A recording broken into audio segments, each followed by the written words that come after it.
তাদের সমর্থন নিয়ে ফ্যাসিস্টের অংশগ্রহণের মাধ্যমে বিএনপিকে দ্বিধা বিভক্ত করার চেষ্টা করছে। আমরা আজকে বলতে চাই, যারা দুর্দিনে দুঃসময়ে বিএনপি করেছে আমরা তাদেরকে নিয়ে চলতে চাই। যারা দুর্দিনে পালিয়ে গিয়েছিল, বিএনপির নাম ভুলে গিয়েছে, বিএনপি করতে চায় নাই, আমাদের ডাকে সাড়া দেয় নাই, আমরা তখন মিছিল মিটিং আন্দোলন সংগ্রামে তাদেরকে দাওয়াত দিতাম, তারা ব্যক্তিগত কাজে গিয়ে ব্যস্ততাতে গিয়ে নানা হাতে আমাদের আপনাদের কর্মকাণ্ডে অংশগ্রহণ করে নাই। আজকে সেই সব সুবিধাবাদীরা, সুযোগ সন্ধানীরা, মুখোশধারীরা আজকে 5 আগস্টের পরে নতুন ভাবে বিএনপি সাজার চেষ্টা করছে। ভাইরা আমার, আমরা বলতে চাই বিএনপির মাঠের নেতা কর্মীরা তাদেরকে সেই সুযোগ দিবে না। আজকে ছাত্রলীগ যুবলীগ যারা করেছে, আওয়ামী লীগের সাথে যারা জড়িত ছিল, তাদের কোন স্থান বিএনপিতে নাই।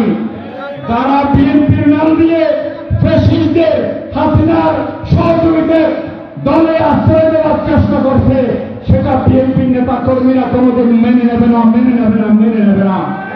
তাই যারা আজকে ভোট পাল্টিয়ে আজকে আমাদের যারা নির্যাতন করেছে, আমাদের অফিসে হামলা করেছে, আমাদের নেতা কর্মীদেরকে মিথ্যা মামলা দিয়েছে, বড় বড় সংখ্য নেতা কর্মীদেরকে মিথ্যা মামলা দিয়েছে, আমাদের অনেক নেতা কর্মীরা জেলে গিয়েছে, এখনো মিথ্যা মামলায় হাজিরা দিয়েছে, তাদেরকে নিয়ে আমরা বিএনপি করব।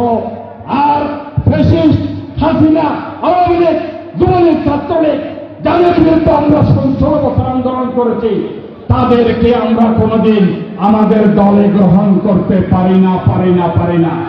তাদেরকে যারা স্থান দেয় তাদেরকে প্রত্যাখ্যান করার আহ্বান জানাচ্ছি আজকে এই বিশাল ইফতার মাহফিল থেকে। তাই আমি আর বক্তব্য দীর্ঘায়িত করব না। আগামী দিনে বরং বিএনপি ঐক্যবদ্ধ ছিল, ঐক্যবদ্ধ থাকবে। এবং আমরা আজকে সর্বশেষ ইফতার মাহফিল এখানে করে যাচ্ছি। আমরা চরফাটাকারা ইফতার মাহফিল করেছি, আমরা জুলদা ইফতার মাহফিল করেছি, আমরা শীতলবাহা ইফতার মাহফিল করেছি, আমরা ফুলেক্কা ইফতার মাহফিল করেছি। আজকে সর্বশেষ বড় ইউনিয়ন বিএনপির ইফতার মাহফিল। আমরা আমাদের সংগঠনের নেতা কর্মীদের সহযোগিতায় অক্লান্ত পরিশ্রমে প্রতিটা ইউনিয়নে সফল বিশাল বিশাল ইফতার মাহফিলের আয়োজন করতে পেরেছি, আলহামদুলিল্লাহ।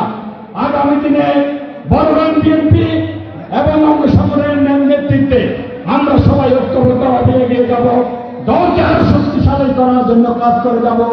এবং আমরা সবাই দেশের প্রেমের খালেদা জিয়া এবং তারেক রহমানের